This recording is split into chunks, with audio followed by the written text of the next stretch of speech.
Hey guys, Dan here with Battlefield Curator, and I had the pleasure of shooting a Czech K98k recently, but this one is an Ethiopian contract. Now my friend Fried Green Milsurps from Instagram, Scott there, he brought this to the range, and when I saw it at first, I was like, man, it looks pretty good to be a Royal Tiger Imports rifle.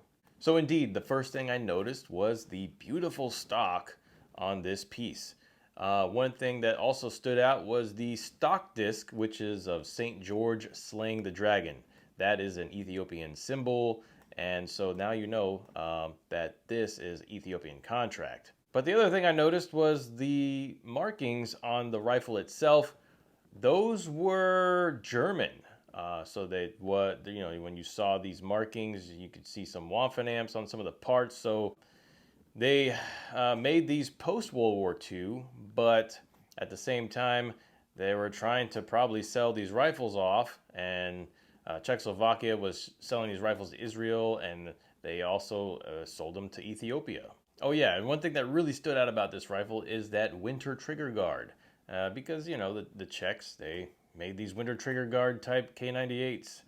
Now, taking a closer look at the metal on this rifle, you could see that it's not in the best shape, but it's better than other rifles that I've seen over there, and better than some rifles you might find at a gun show or something. But here's the main question that a lot of people have about these rifles from Royal Tiger Imports. Yeah, the outside could look pretty messed up on some of these rifles, but what really matters is how shootable is it? Because if it looks really bad on the outside, which this one doesn't look bad at all on the outside, what's the inside look like, right? Because you don't want to go to the range with something that doesn't even shoot right. So when you look at the bore here in this rifle, I was kind of impressed. I brought a Russian captured K98k, and the bore condition was very similar to the Russian capture. I mean, the only thing that really differentiated the Czech one from the Russian capture one was that the bore was probably a little darker. But the lands and grooves, they were pretty crisp for the most part. It looks like it did get fired, but not fired too often. So with the bore condition being pretty good, we were able to hit the targets that we were shooting at 60 yards.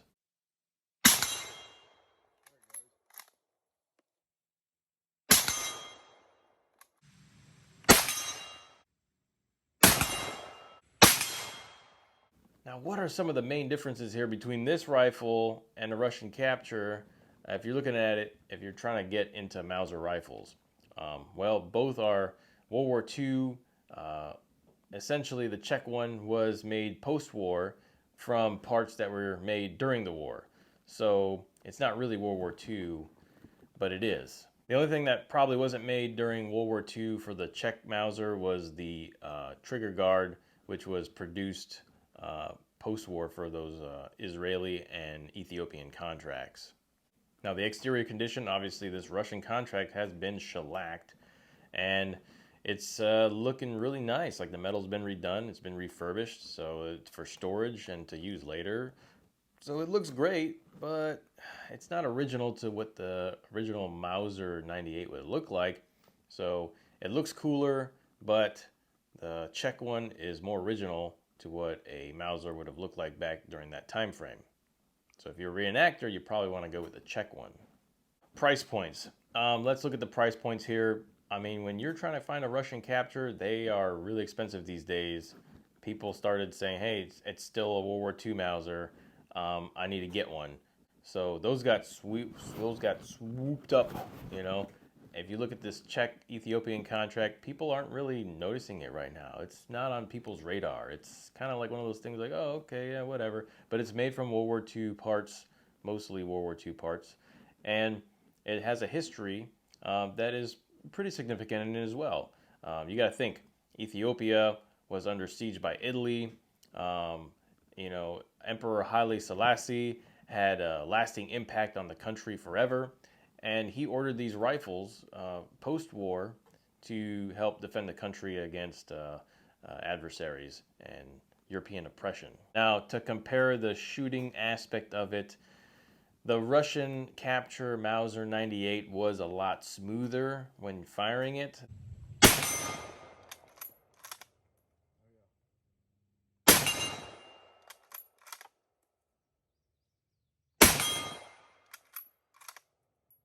the bolt and the action was a lot smoother.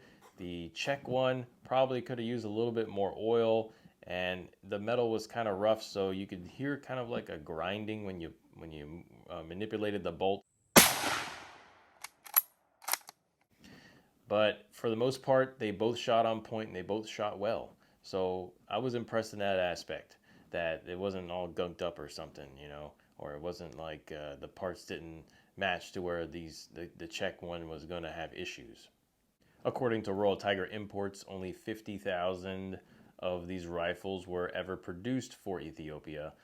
And since Royal Tiger Imports has the importation of them, they are available on their website, and they're marketing them as being rare.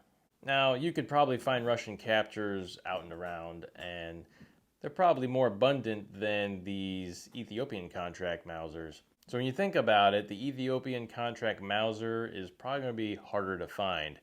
And for a Mauser collector, you need to add this to your collection because it's one of those that you probably might not get your hands on, or they're probably going to go up in value quicker and more going towards the future.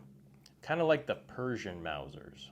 Now, price point here for the Czech Mauser is going to be around 600 to 800 bucks. Royal Tiger Imports has them on their website for that much. When you look at a Russian capture, they're going to be way more expensive. They're going to be around the $900 range. I mean, they've just gone up in value. People's been saying, hey, I just need a World War II Mauser. And, when your original, very good condition to excellent condition Mauser 98Ks are going for around $2,000, you're going to look at a $400 Russian capture. And then since a lot of people look at those, they go up in value. All right, so my final thoughts. I like this Mauser. I didn't want to like it at first, but I like it. Like I didn't have very high expectations for it when he said he was bringing it, and I was actually impressed. If you've got your sights set on getting one, let me know in the comments section. And if you get one, let me know how it works and if it's a little different than this one in the video. Because, they probably vary, condition-wise, bore condition-wise. It all varies, This is surplus we're talking about here. And honestly, guys, it's very tempting right now for me to go on Royal Tiger Imports website and click the Purchase Now button, because this one, it looks really good. It fires really good. I was actually impressed with the bore condition, and I might want to get one for myself for my collection. So let me know what you guys think in the comments section. And as always, be sure to learn history and curate history. Pulverize the like button. Make it a great day.